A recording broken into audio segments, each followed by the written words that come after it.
In this video, I'm going to be illustrating how to make a Zara cap and how to finish it up neatly if you are using a fabric that frays at the edges. For this tutorial, I'm going to be needing a non-stretchy fabric. You can use any fabric of choice. You can use Mikando, you can use bridal satin, you can use crepe, or you can use Duchess. So feel free to use any non-stretchy fabric, or you could use a stretchy fabric. I'm also going to be needing Mako. Mako can be gotten from a shoemaker shop in the market. I would also be needing a matching color of thread, tailor's chalk, bias stripe or ribbon. This particular one is known as bias stripe. I'm also going to be needing office pins and scissors to cut. So I have my fabric cut out already.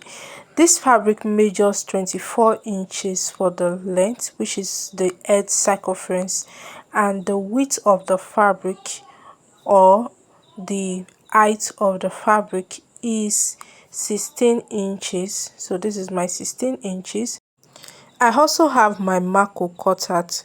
The Mako measures 18 inches for the length, and the width of the Mako is 3 inches. Then the fabric, I'm going to turn it to the wrong side. This is the wrong side of the fabric. Okay, now I will fold into two halves like so. Then I'm going to notch the midpoint. I'm going to notch that part to get the midpoint. Then after, I will get my Mako as well, and then I will also get the midpoint. Then I will place the Mako on the wrong side of the fabric like so. Please endeavor to place it on the midpoint of the fabric, just as you see me do in the video. Now I'm going to fold that rough edges, and I will use my pin to pin that part down. Okay, so you are going to pin that neatly after folding. You are also going to extend the fold. You fold again, fold this part as well to the end like that, and then you pin. Then you go over to the other side and pin down as well. Once I'm done pinning this neatly, I'm going to take it to the sewing machine, and then I will stitch like so. I will also stitch this part. So this is it after stitching. Can you see? Now I'm going to fold my work into two equal halves like so. Then I will get my measurement tape. I'm going to mark at 2.5 inches at this point. Feel free to skip this part. Okay, we want to get a round curve here. Okay, so you may want to skip this part, but I'll use my scissors to cut out this part, this curved part that I marked at. I'll use my scissors to cut it out. Then to finish this up neatly, I have my bias stripe. So the reason I want to use bias stripe to tape the edges is because this fabric frays a lot. So another alternative you have is soldering iron. You can use soldering iron to cut your fabric to prevent it from fraying. Now I'm going to be using a bias stripe. To get the best result, I will advise you iron the bias stripe flat with your electric iron or your pressing iron. Then you use it to tape this part round. So I'm going to illustrate quickly how to go about that. Then if you don't want to tape this with bias stripe or ribbon, you can also weave this. So you either weave the edges of the fabric. Okay, you take it to a weaving machine, not a sewing machine, and weave to prevent it from fraying, or you use your bias stripe or ribbon to tape it right. Now I'm going to open up my bias stripe like so, and then I'll take my pins. So I'll use it to tape that part like that. Can you see?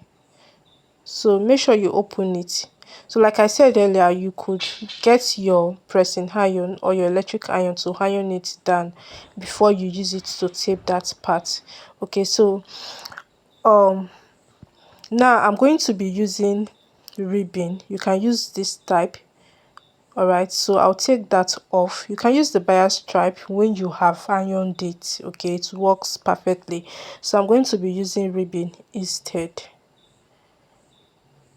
Can you see? So I'll get my pin. I'm going to pin that down. Please make sure you are pinning both fabric. You know we folded the cap into two halves, so you are going to hold the down fabric and the upper fabric. You are going to be pinning them together with the ribbon like that. So it's best you pin it down before you take it to your sewing machine to stitch, so that when you are stitching, your um your machine needle will be able to like sew both fabric and the ribbon together.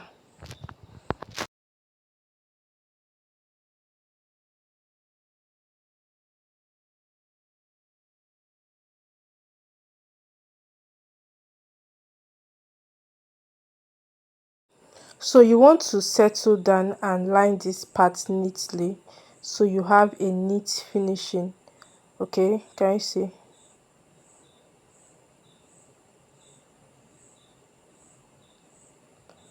I'm going to line that to the end like so. Can you see? Then after, I'll cut out the excess ribbon. Now I'll take it to the sewing machine like so and stitch.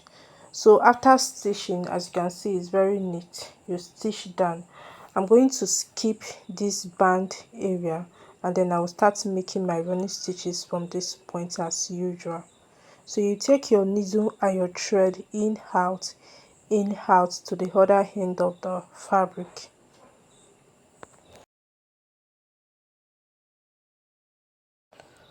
Once I'm done making my running stitches, I'm going to pull the thread. Then after, I will tie the thread and cut out the excess thread.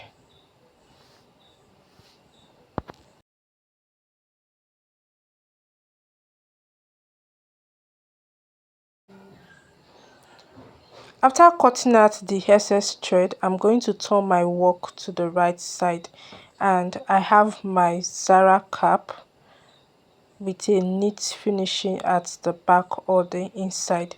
So this is it.